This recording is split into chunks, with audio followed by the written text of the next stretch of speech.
O presidente Lula está falando de volta da carne para a mesa da população brasileira, de, né, combate às desigualdades, e tem gente falando que, na verdade, o Brasil precisa de guerra e que todo poder emana do cano de uma arma. Essa foi a deputada bolsonarista Júlia Zanata, tem uma matéria da Fórum, e ela participou de uma inauguração de um clube de tiro. Mas vamos trazer uma outra notícia, essa um pouco mais alvissareira, assim, mais, abre mais esperança. O presidente Lula ontem se emocionou, né, Azeia, na posse da nova diretoria do Sindicato dos Metalúrgicos, lá na sua casa, praticamente, né, em São Bernardo. Acho que a gente tem um pedacinho do vídeo, não tem, Gui? Enquanto a Maria Rita cantava, o Lula se emociona. A gente não pode usar o áudio, né? Você sabe, né, Ana, que a gente não pode usar o áudio. Mas aí a Maria Rita está cantando, está lotado o ginásio, aí o Lula fica emocionado. O que ela está cantando, Gui? Escreve aí no chat. O que ela cantou mesmo? Me fugiu agora. Ela está cantando uma música emocionante, que é do passado. Olha a Janja ali do lado, festejando, né? E aí o Lula se emociona.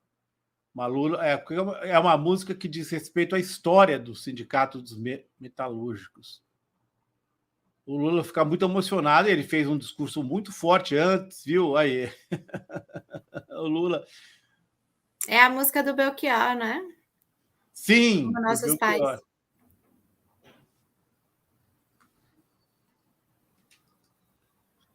Bom, gente, vamos seguir, porque música sem música é fogo, né? Viu, Ana? Nessa entrevista, aliás, nesse evento, eu também assisti, como nossos pais. Não, nós ainda como nossos pais, o Belchior. A Deise Ribeiro está dizendo isso, está confirmando. Que é mesmo uma música emocionante, né? Coisa do passado, nos faz lembrar a época da ditadura. O Lula deve ter pensado ali naquela fase. E o Lula, eu também assisti ontem à noite, olha o meu programa de domingo à noite, é ver o discurso do Lula no Sindicato como nossos pais. Como nossos pais. O Lula fez um discurso muito forte, e ele, Ana, bateu muito em picanha, viu? Ele passou uns 4, 5 minutos falando de picanha, que o Brasil queria voltar a ter um fim de semana tranquilo, picanha, cervejinha. O Lula está sendo muito esperto nas suas falas. Chamou os bolsonaristas de malucos, né? Ele voltou a falar em malucos. Falou que o Bolsonaro foi derrotado, mas não o bolsonarismo, né? Falou isso, exatamente. Boa frase. Bolsonaro foi derrotado. O que nós temos falado aqui, né, Ana? Tem sido uma semana a gente passou falando isso. Bolsonaro foi derrotado, o bolsonarismo não. E aí, Ana, uma outra coisa que eu chamaria a atenção é que o Lula está fazendo um discurso, ele não está deixando o bolsonarismo morrer ao mesmo tempo, sabe? Ele dá umas fustigadas no bolsonarista, né? No bolsonarismo, ele fustiga o bolsonarismo, porque para ele é importante ter esse bolsonarismo. Ao mesmo tempo, ele oferece uma opção à raiva, ao ódio do bolsonarismo e às pregações armamentistas. Ele diz picanha e cerveja. Ele está batendo nessa tecla na cabeça do povo. Picanha e cerveja. Vamos tranquilizar o Brasil. Você vai comer com a sua família uma picanha. Então, o Lula ele joga para a questão econômica, bate numa coisa que é muito simbólica do fim de semana do brasileiro, que é o momento de todo mundo assim ficar com a família, comer. Eu não como picanha, eu de vez em quando como, mentira, mas eu como muita salada, tal, porque já sou velho. Mas o brasileiro, ele quer comer uma picanhazinha no fim de semana, entendeu? Então, você não acha que é uma boa estratégia?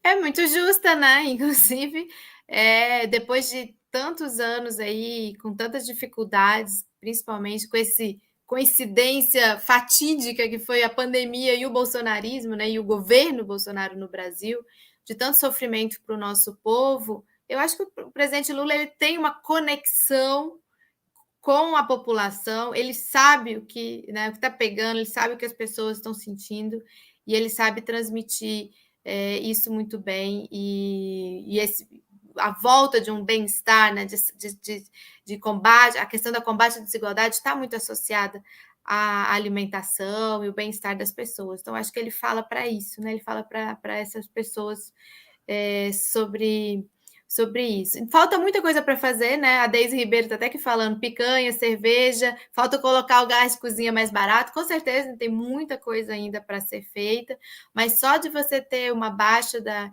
inflação dos alimentos, né? Inclusive os próprios bolsonaristas arrependidos nos ajudam, né, com seus vídeos. Semana passada a gente teve aqui o pastor lá do Acelera para Cristo numa expedição ao supermercado para mostrar como os preços dos alimentos estão baixando. Então, acho que o presidente Lula fala para essa população. Enquanto outros, né? Vai, Ana, desculpe. Não, enquanto outros, como a deputada Zanata, né, falam de outras questões, nada saudáveis, né? O que ela aprontou dessa vez, Ana?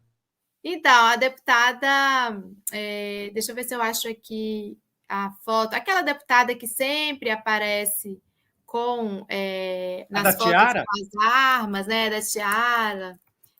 Tem um vídeo, né? Tem um vídeo não dela. sei se a gente tem o vídeo. Ela voltou a falar em guerra e que todo poder emana do cano de uma arma.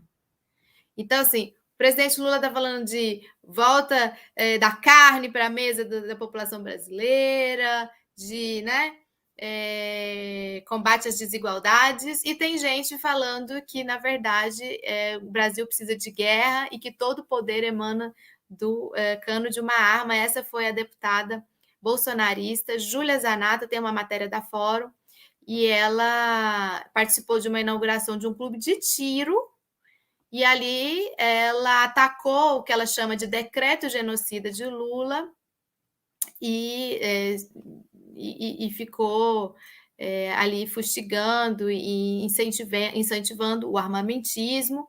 Eu acho que ela estava falando dessa questão da regulação dos CACs, né? Da regulação dos CACs. Que aconteceu na sexta-feira, a gente falou isso no primeiro dia que a gente apresentou junto, né? Aconteceu aquilo, viu, Ana? O Lula transferiu o controle dos colecionadores, atiradores desportivos e caçadores, os CACs, tirou do Exército concordou o ministro da Defesa também, ele participou e concordou, transferiu os CACs do controle do Exército para a Polícia Federal. É um passo importante, porque, como nós mostramos aqui, Ana, aquele George Washington terrorista, ele andou milhares de quilômetros com um carro lotado de um arsenal, sem controle nenhum, sem a guia do Exército que ele deveria ter pedido. Ou seja, me parece que essa fiscalização do Exército, o Exército não está capacitado para fazer um trabalho que é da Polícia Judiciária, que é da Polícia Federal. Então, houve uma grande diminuição no decreto do Lula do número de... Porque o Lula fez uma coisa importante, né? Por exemplo, o colecionador agora só pode comprar uma arma de cada tipo. E eu fico me perguntando, por que um colecionador quer comprar 8 armas do mesmo tipo? Ele está colecionando. Exatamente. Se nem queria você comprar 5 Barbies, 10 não sei das quantas, você compra um de cada um, aí você coleciona. Então, o Lula botou um limite nisso, né?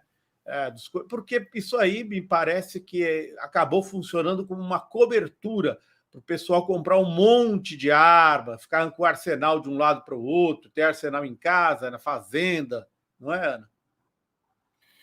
É isso, e incentivando a abertura desses clubes de tiro, né? E numa situação e num momento no nosso país em que a gente está enfrentando uma onda de violência nas escolas, que a gente está enfrentando uma série de efeitos já, né? E consequências dessa política desenfreada de armamento sem controle e associado a um discurso de ódio, de violência, que se propaga pelas redes.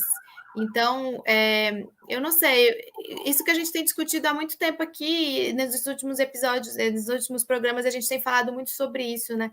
Como a legislação brasileira precisa atuar para conter essa onda de violência, e essa questão das armas está associada, né, a ela.